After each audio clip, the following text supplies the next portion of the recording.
오늘 수요 예배 로마서 8장 22절부터 28절 말씀을 볼 건데요.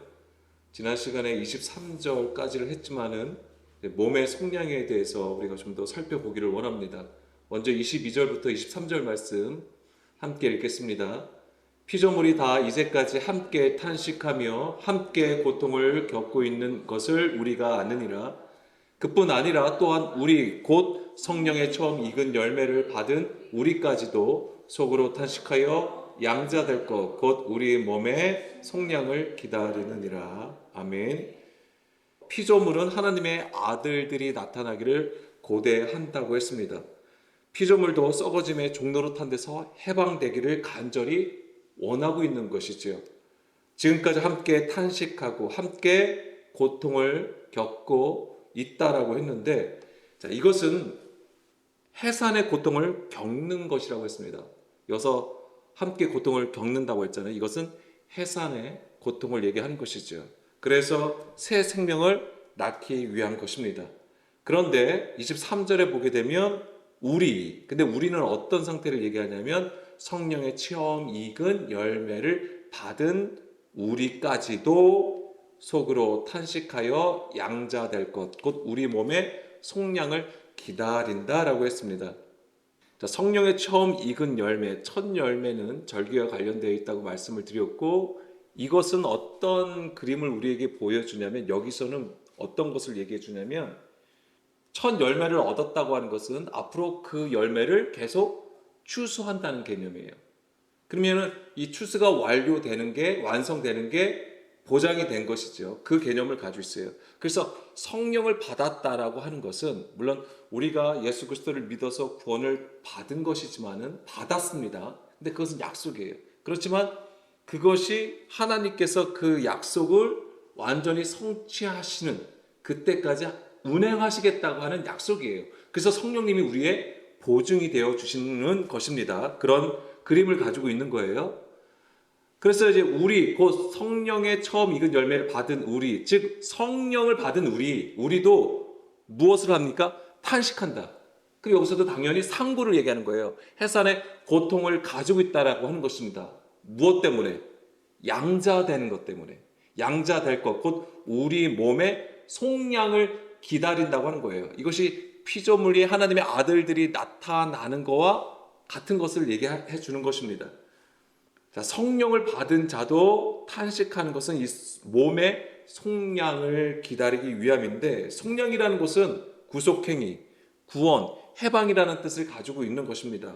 근데 원래 이 속량이라는 것은 어떤 뜻입니까? 값을 치른다고 하는 거예요. 값을 치르고 종의 신분에서 해방되는 것을 말하는 것입니다. 사도 바울은 이것을 십자가의 피값으로 우리가 죄로부터 속량함을 받았다라고 얘기를 해줘요.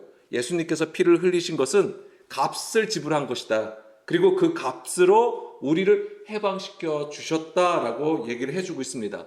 골로새서 1장 13절에서 14절 말씀을 보게 되면, 그가 우리의 흑암의 권세에서 건져내사 그의 사랑의 아들의 나라로 옮기셨으니, 이 흑암의 권세, 사망의 권세에서 우리를 건져 주셨다라고 하는 거예요.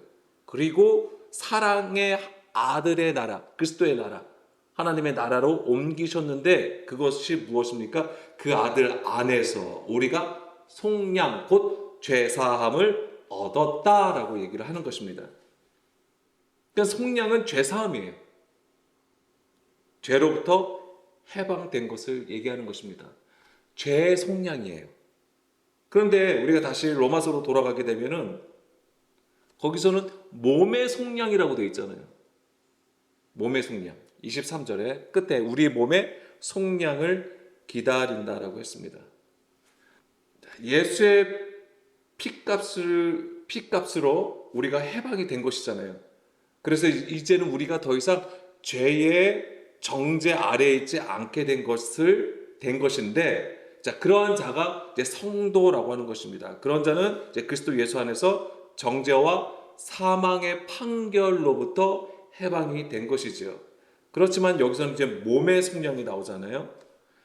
하나님의 자녀이지만 아직 하나님의 자녀로서 몸의 부활과 영화로 완전히 나가지 못한 상태이기 때문에 이 성도들도 몸의 속량을 기다린다고 하는 것입니다. 그러니까 예수님께서 십자가를 통하여 피값을 내셨어요. 그래서 그것은 우리를 죄로부터 해방시켜 주신 거예요. 죄의 속량이 되는 것입니다. 그런데 그것이 구원의 완성이 되는 것이냐? 그렇지 않다라고 하는 거예요. 구원의 완성하기 위해서 이 몸의 속량이 필요하다고 하는 거예요. 사도 바울은 그 개념을 가지고 있어요. 그래서 무엇을 얘기하냐면 성화가 있고 십자가가 있고 십자가의 죽음이 있고 성화가 있고 그 다음에 영화가 있다라고 하는 것입니다. 지금 성도들이 상고를 겪고 있는 것은 이 몸의 속량 때문이라고 하는 것입니다. 우리가 하는 그 구원의 완성을 위하여 나아가는 과정 가운데에 고난을 당하고 있음을 얘기해 주는 것입니다. 정리해서 말씀을 드리면 죄의 속량은 칭의예요. 칭의. 믿음으로 구원을 받는다. 그래서 이것이 죄 사함을 말하는 것이고, 성화는 그 속량받은 자가 성령 안에서 몸의 행실을 죽이며 살아가는 과정이라고 하는 것입니다. 이것이 지금 우리가 겪고 있는 거예요. 우리가 예수님을 믿음으로써, 자, 우리가 예수님을 믿는 것은 뭘 믿는 거예요? 예수님께서 우리를 위하여 십자가에 죽으셨다. 여기서 끝나는 게 아니잖아요. 예, 그렇습니다. 부활을 얘기하는 거예요. 거기서 끝나면 안 돼요.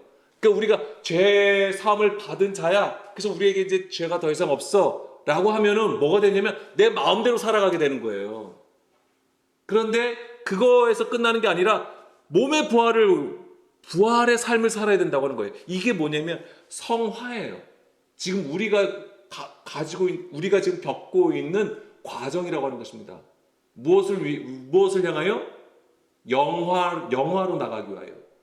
그 영광, 하나님의 영광을 나타내기 위하여 나아가는 과정 가운데 있는 것이고, 이 과정 가운데서도 우리가 고통을 당하고 있다고 하는 것입니다. 상고의 고통을 당하고 있게 되는 것이죠. 이게 성화고요. 그 다음에 몸의 속량은 뭐냐면 이 성화의 완성이에요.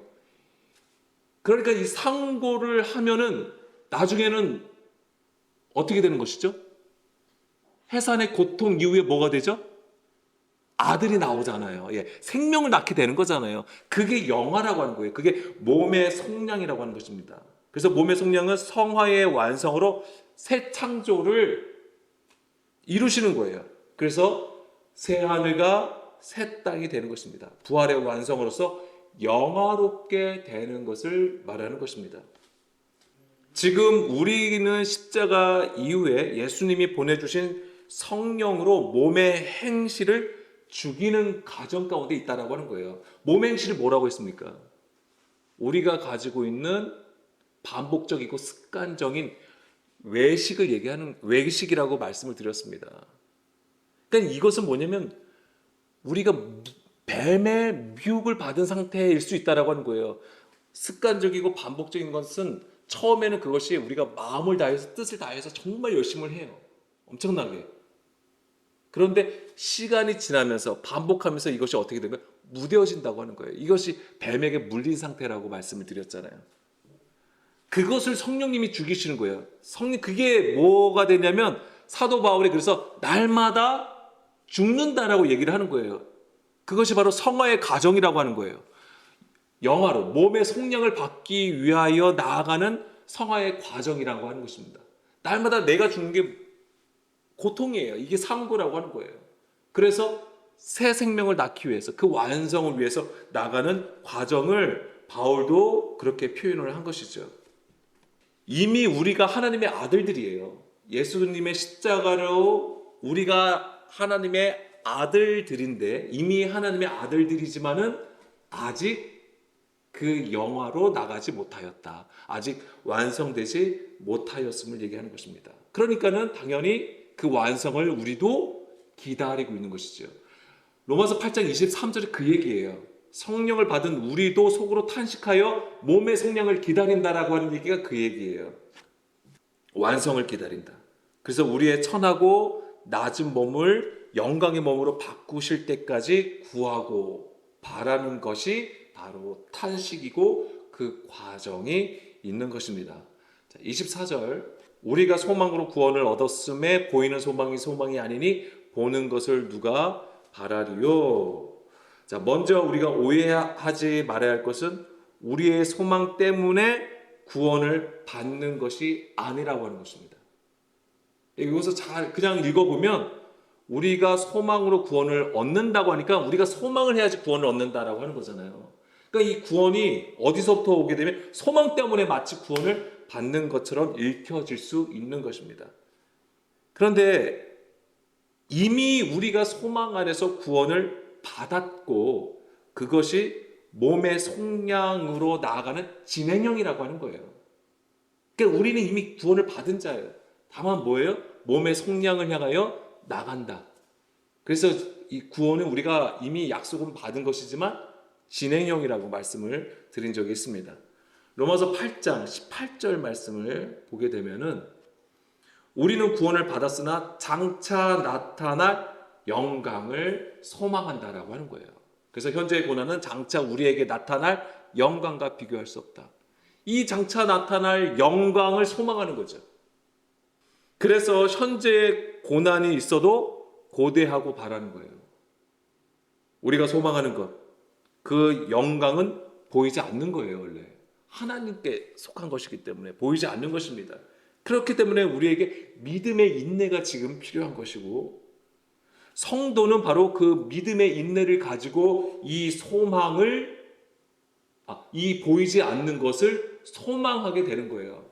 그래서 우리의 삶은 현재 우리가 고난 가운데 있어도 소망을 품고 사는 자입니다. 아멘. 우리는 소망을 품고 있는 자예요. 다 모두가. 그게 진정한 성도의 삶이라고 하는 것입니다. 로마서 8장 25절로 다시 보게 되면 만일 우리가 보지 못하는 것을 바라면 참음으로 기다릴지니. 자, 우리는 보이지 않는 그 영광을 기다리게 되는데요. 이 기다리는 것은 그냥 기다리는 게 아니겠죠. 이 기다린다고 하는 것은 정말로 학수고대하는 거예요. 정말 우리가 예배 드리는 목적, 우리가 찬양 드리고 기도하는 목적이 여기에 있어야 되는 거예요.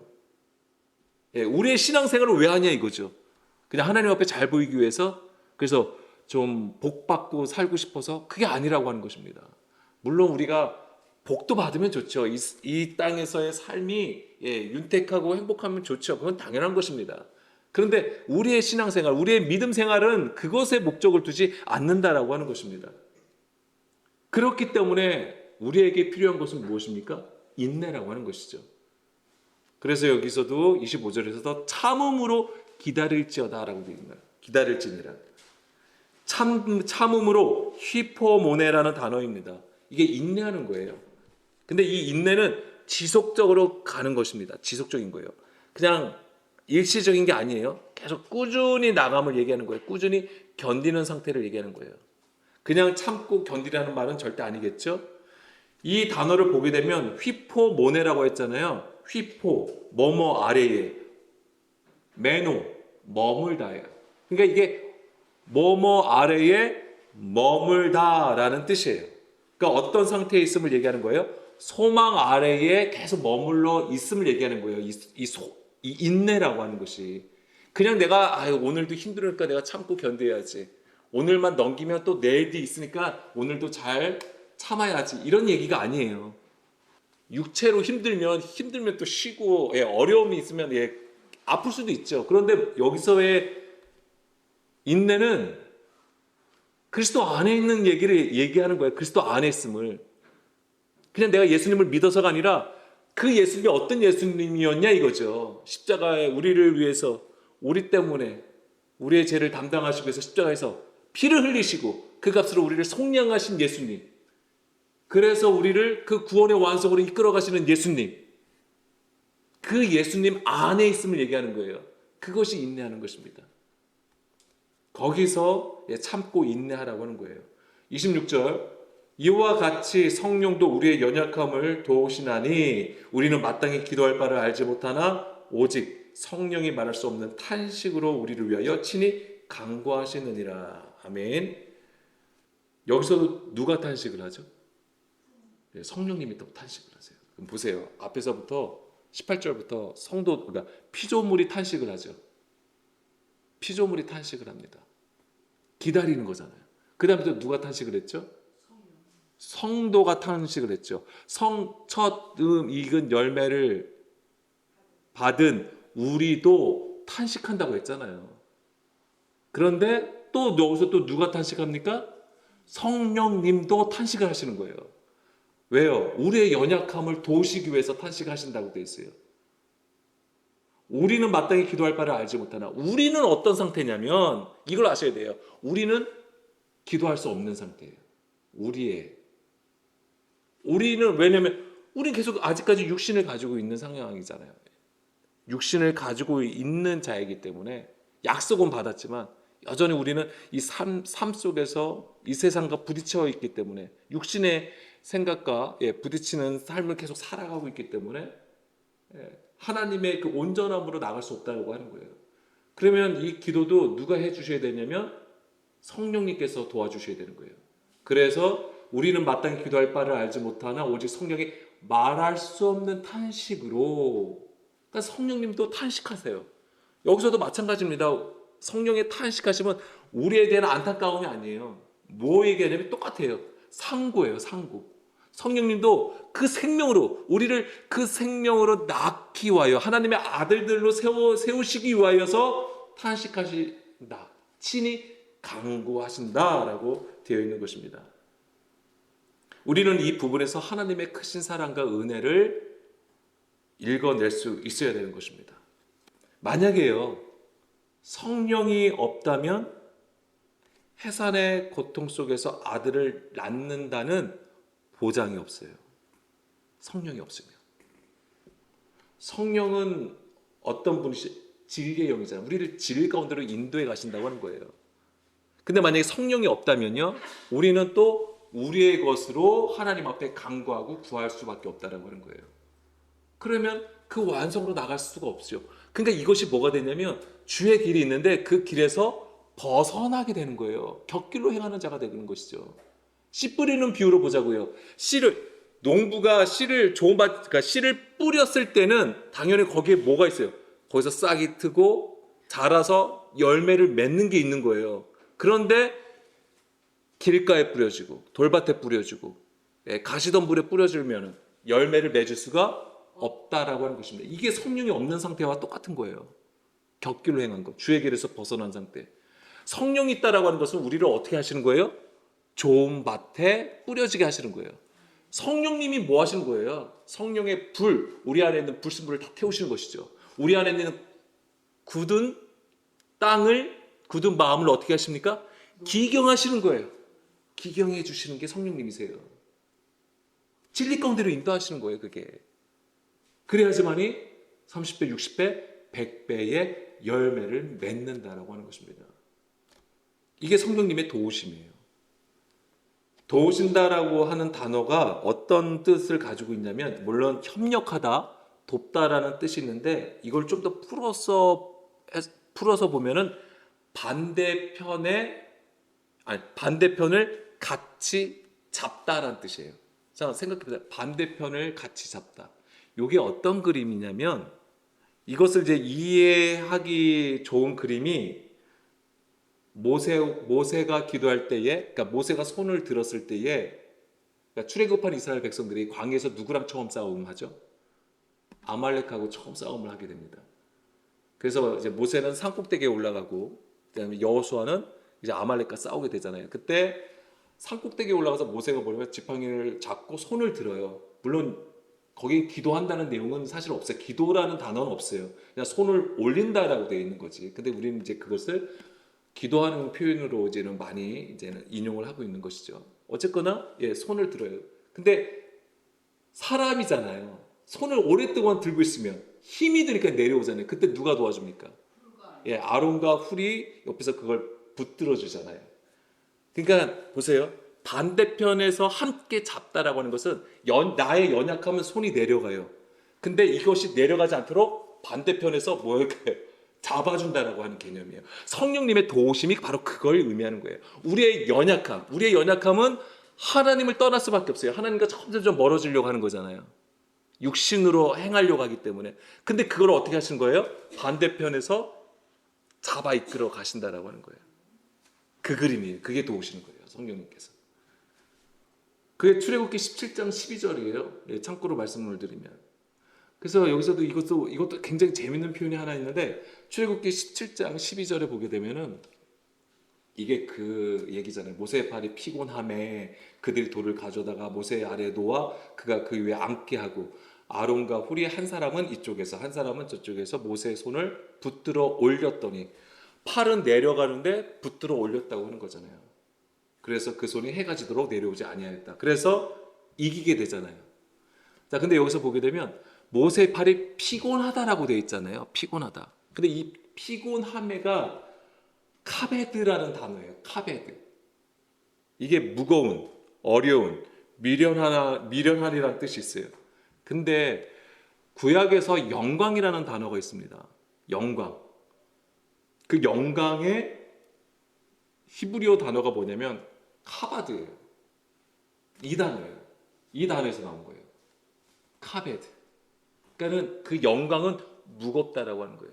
그러면 이 얘기는 우리가 어떻게 이해할 수 있냐면, 사람의 힘으로는 하나님의 영광을 나타낼 수 없다라고 하는 거예요.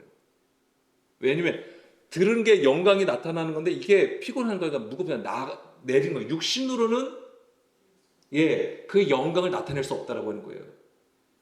그런데 아론과 훌이 이걸 도와줘서 다시 올리잖아요. 근데 이것을 아까 우리가 지금 로마서 8장으로 보게 되면 성령의 도우심이잖아요. 그러니까 성령의 인도하심이 있을 때 비로소 우리가 하나님의 영광을 나타내는데, 이게 뭐냐면 우리의 육신의 것이 완전히 이제 없어지는 상태를 얘기하는 거예요. 우리 안에 성령이 채워지면 당연히 육신의 것은 없어지는 상태를 얘기하는 것이죠. 그래서 겉사람은 낡아지고 속사람은 새로워지는 것이 이런 원리로 이루어지는 것입니다. 다시 로마서 8장 26절로 돌아가겠습니다. 그러니까 우리는 마땅히 기도할 바를 알지 못하지만은 오직 성령이 말할 수 없는 탄식으로 우리를 위하여 친히 간구하시게 되는 것이죠. 그러니까 우리의 연약함 때문에 우리는 기도할 바를 알지 못한다고 하는 거예요. 우리의 연약함 때문에.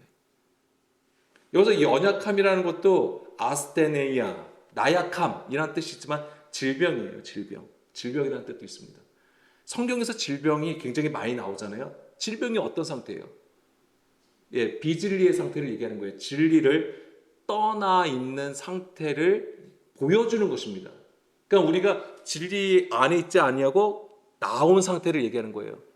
에덴에서 추방된 상태를 얘기하는 거예요. 그것이 질병이라고 하는 것입니다. 그러니까는 당연히 하나님의 뜻을 깨달을 수가 없는 것이죠. 그러면 당연히 하나님의 기뻐하시는 것을 기도할 수가 없다라고 하는 것입니다.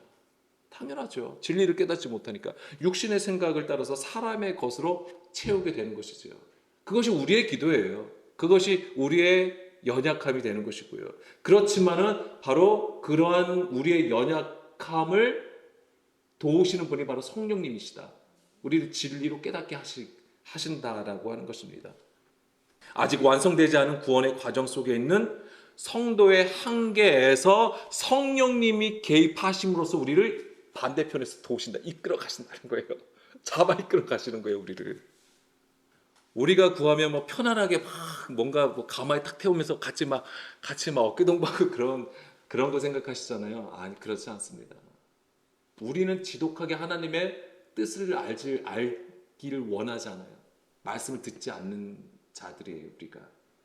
우리가 이렇게 있어도, 예배를 드려도 우리의 육신은 그렇다고 하는 거예요.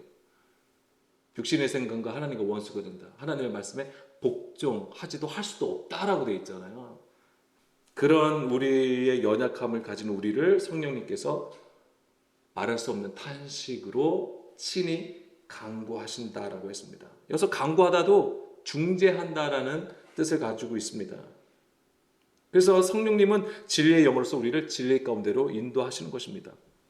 주의 뜻에서 벗어나는 것으로부터 하나님의 뜻을 알게 하시는 것이죠. 그래서 나의 뜻, 나의 기도 제목이 아니라 하나님의 나라와 의를 구하게 하는 것입니다. 근데 여기서도 아셔야 되는 게 뭐냐면 우리가 그러면은 하나님의 나라와 의가 무엇입니까? 하나님의 나라와 의를 우리가 어떻게 구합니까? 라고 할 수 있어요. 물론 그렇게 장성한 자의 분량이 있어서 우리가 그렇게 나가면 되겠죠. 그렇지만 우리는 아직 그 장성한 분량에 이르지 못했단 말이에요. 성화의 과정이라고 말씀드렸잖아요. 올해 현실을 하나님께 구하세요. 구하시면 하나님께서 어떻게 하시는 거예요? 우리를 선한 방향으로 이끌어 가시는 거예요. 그 안에서도 우리가 당한 상황, 우리가 당한 고난에서도 하나님의 선한 방향으로 이끌어 가시고 하나님의 영광을 나타내신다라고 하는 것입니다. 우리는 그것을 경험하면서 가는 거예요. 그것이 하나하나 나타날 때에 우리의 육신의 것은 하나하나 낡아지고 쇠폐하게 되는 것입니다. 그것이 이제 점점점 크로스가 되는 거예요. 우리가 처음에 육신에 충만했다가 점점점 어떻게 되는 겁니까? 이게 이제 점점점 내려가는 거예요. 그리고 어느 순간에 크로스되고 그 다음에 이제 이게 역전이 되는 것이죠. 그래서 이제 성령 충만한 상태로 들어가는 거예요. 은혜와 진리의 충만한 가운데 나가는 것이죠. 그것이 바로 장막에 거하게 되는 거예요. 그게 거기에 이르렀을 때에 우리가 비로소 하나님 앞에서 섬기는 왕 같은 제사장으로 하나님을 섬기게 되는 것이고, 거기에는 밤이 없어요. 더 이상 등불이 필요 없다. 왜? 주님이 하나님께서 등불이 되시기 때문에. 그런 상황으로 우리가 지금 나가고 있다라고 하는 것입니다. 성령님께서 하시는 그 말할 수 없는 탄식도 바로 아들을 낳기 위한 해산의 고통이 되는 것이고, 자, 로마서 8장 27절 계속 보겠습니다. 마음을 살피시는 이가 성령의 생각을 아시나니 이는 성령이 하나님의 뜻대로 성도를 위하여 강구하심이니라. 아멘. 자, 하나님은 우리의 마음을 살피신다는 것이죠. 여기서 살피다라고 되어 있잖아요. 살피시는 에류나오라고 되어 있습니다. 찾다, 조사하다, 살피다라는 뜻입니다. 그러니까 하나님은 우리의 중심을 보시죠. 하나님은 우리의 외형을 보시지 아니하세요. 그러니까 다윗을 하나님께서 택하실 때도 어떻게 하셨습니까? 중심을 보신다고 하셨어요.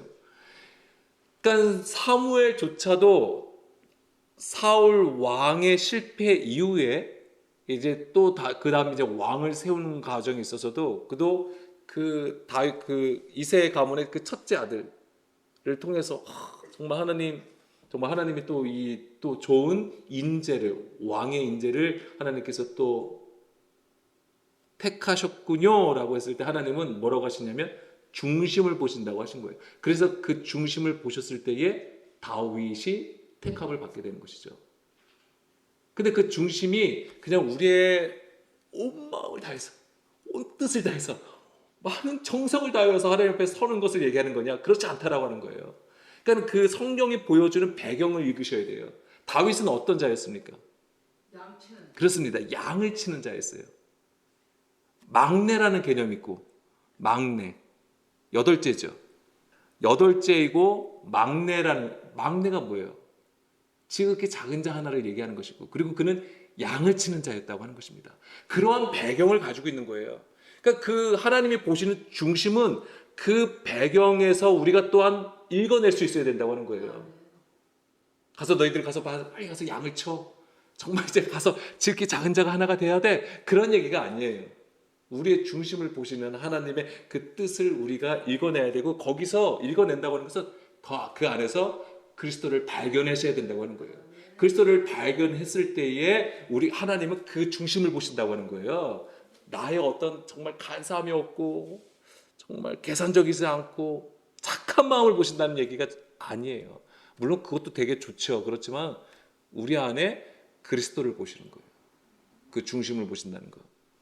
그 그림을 잘 가지고 계셔야 되고 그것을 구하셔야 되는 거예요.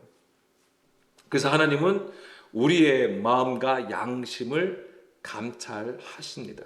그런데 우리는 무엇을 기도해야 할지를 알지 못하고 기도하는 경우가 많다라고 하는 거잖아요. 여전히 우리는 그래서 우리의 연약함을 가지고 있으니까, 우리의 연약함을 가지고 있다 보면 하나님의 뜻을 구하지 못하고 계속 나에게 닥친 어려움과 문제들을 해결하는 것에 집중하게 되어 있는 것입니다. 그러나 하나님은 그런 가운데서도 우리를 선한 방향으로 이끌어 가시게 되죠. 우리의 연약함은 분명히 우리의 육신의 것을 구할 수밖에 없어요.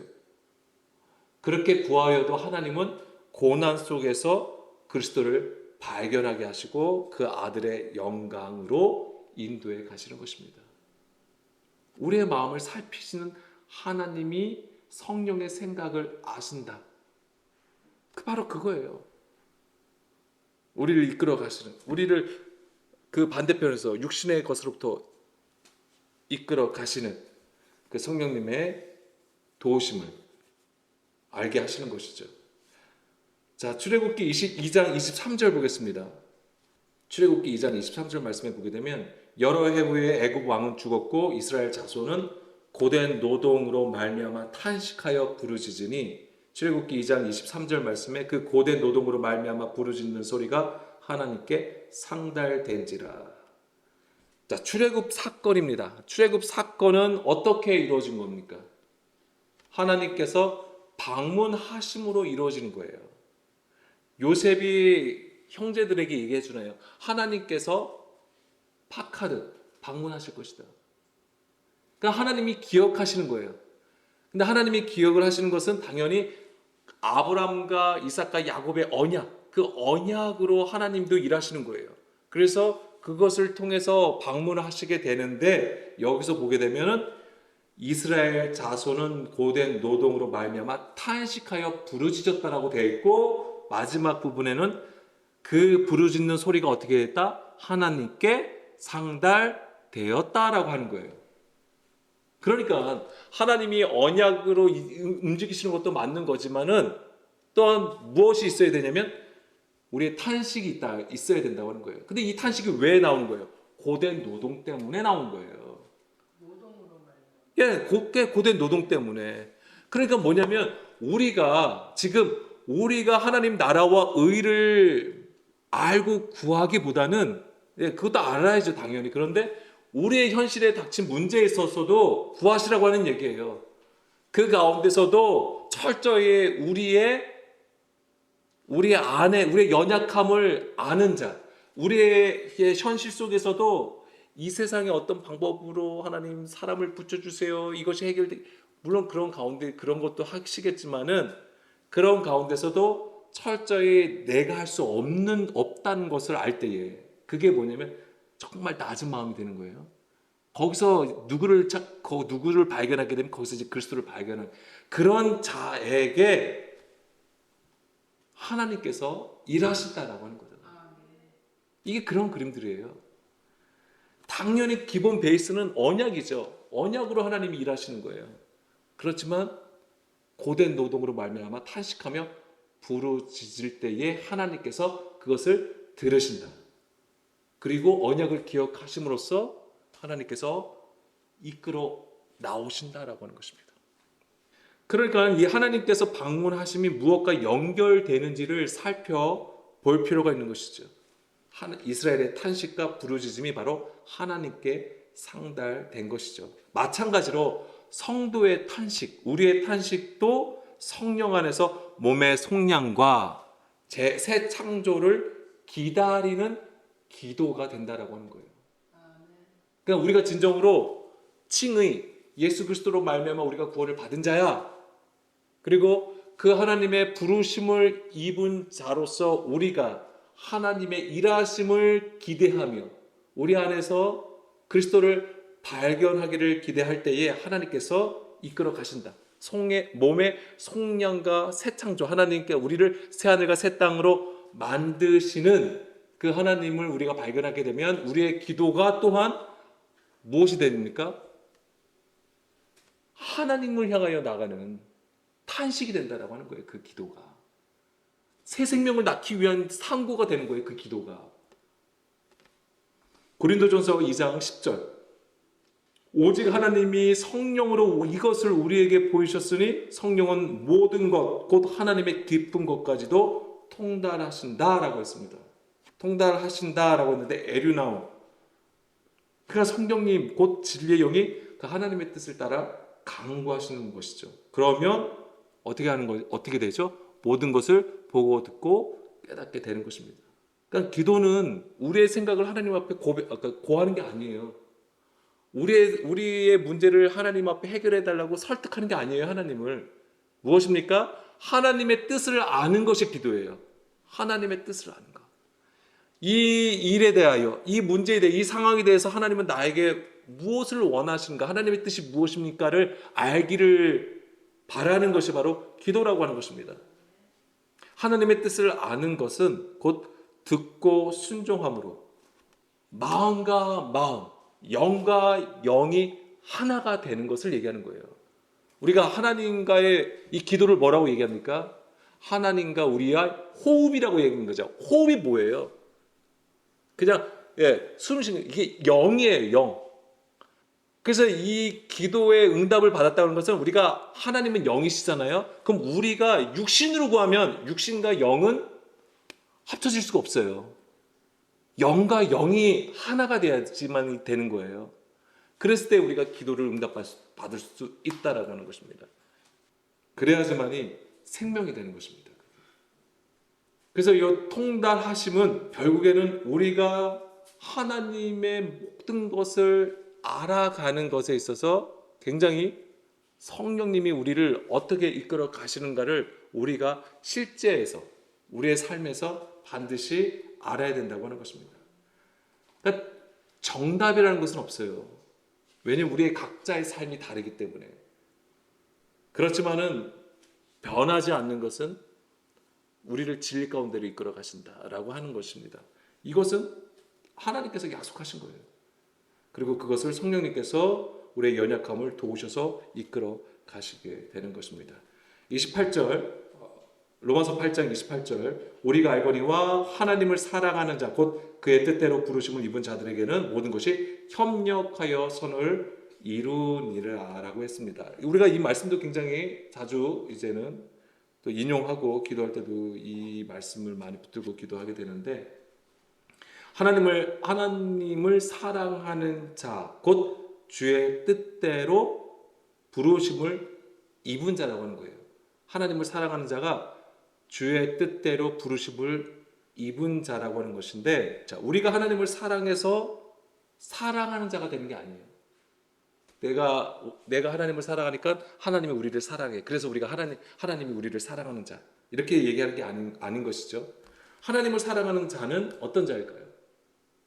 주의 말씀을 듣는 자, 내 말을 듣는 자가 나를 사랑하는 자니라고 말씀해 주시잖아요.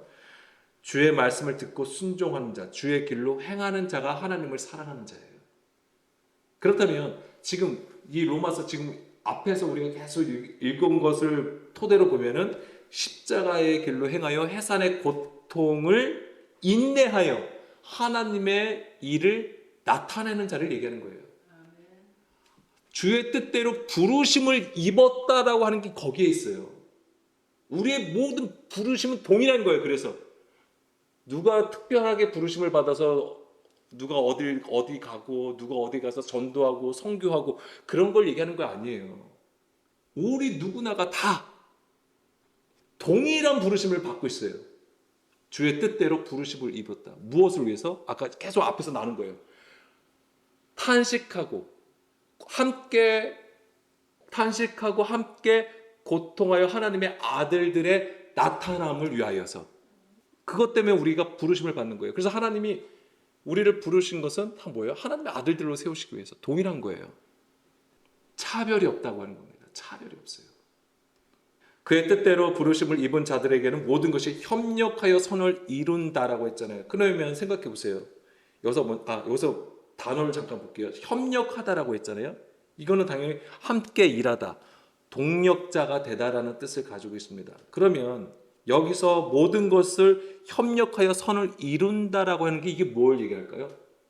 이거 우리는 사실 우리가 어떤 일을 앞에 두고 우리가 서로 이제는 협동해서 단결해서 뭔가 하나님의 일을 해야 된다라는 것을 많이 인용을 하는 것이지만, 여기서 협력하여서 선을 이룬다고 했을 때는 무엇을 얘기하는 것입니까? 앞에서 무슨 얘기했어요?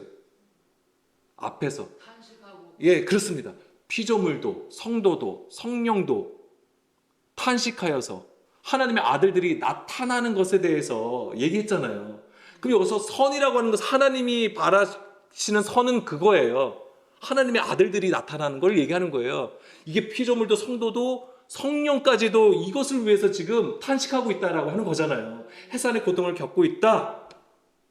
그것 때문에 너희들을 불렀다고 하는 거고, 그 길로 행하는 자가 하나님을 사랑하는 자라고 하는 거예요. 그 뜻을 아는 자가, 그 길로 행하여 나가는 자, 인내하여서, 믿음으로 인내하여서 그 길로 나가는 자가 하나님을 사랑하는 자다. 그것이 지금 여기서 말하는 선이에요. 하나님의 기뻐하시는 일. 우리가 좋게 보고 옳다고 여기는 것이 선이 아니라, 문맥상 보면 여기서의 선은 하나님의 아들들이 나타나는 것을 말하는 것입니다. 그리고 이제 29절 30절인데 29절 30절, 사실 30절까지로 아마 우리 성경에도 이렇게 단락이 맺어져 있지만은 29절하고 30절을 보게 되면은 또 중요한 또 개념이 있어요. 뭐냐면 하나님이 미리 하신 자들이 나오고 미리 정하셨으니 라는 얘기가 나와요. 30절에도 또 미리 정하신 그들을 또한 부르시고 이렇게 되어 있잖아요. 그러니까 이게 뭐냐, 예정론으로도 우리가 얘기할 수 있는 부분인데 이 부분은 좀 길어져요. 또 이 얘기를 하다 보면. 그래서 이 부분은 이제 다음 시간에 좀 나누겠습니다. 자, 오늘 말씀을 간단하게 다시 한번 정리해 드리면, 자, 피조물도 성도도 성령께서도 함께 탄식하시며 장차 나타날 영광을 기다리고 있습니다. 그 영광이라는 것은 바로 하나님의 아들들의 나타남을 얘기하는 것입니다. 왜냐하면 그 아들은 아버지의 일을 나타내는 자예요. 아들들이 나타나는 것은 곧 하나님의 영광을 드러냄을 말하는 것입니다. 우리가 당하는 현재의 고난은 하나님의 아들들로 세우시기 위한 해산의 고통이라고 하는 것입니다. 이것은 하나님이 우리를 벌하시고 심판하는 것이 목적이 아니라 성령 안에서 우리를 하나님의 아들로 빚어가시는 하나님의 일이라고 하는 거예요. 이게 창세기 1장부터 하나님이 말씀하신 거예요. 태초의 말씀이 이미 이것을, 자, 여기서 힌트예요. 이걸 예정하신 거예요. 그 아까 29절 30절에서 그 예정하심도 사실 이거하고 연결되어 있는 거예요. 하나님이 아무개를 이미 구원할 자로 예비하셨다, 이런 얘기가 아니에요, 절대. 예, 그건 이제 그래서 다음 시간에 얘기할 겁니다. 그러므로 오늘도 우리가 십자가의 길 아래 머물며 성령의 도우심 안에서 끝까지 소망 가운데 인내하는 저와 여러분이 되기를 간절히 소망합니다.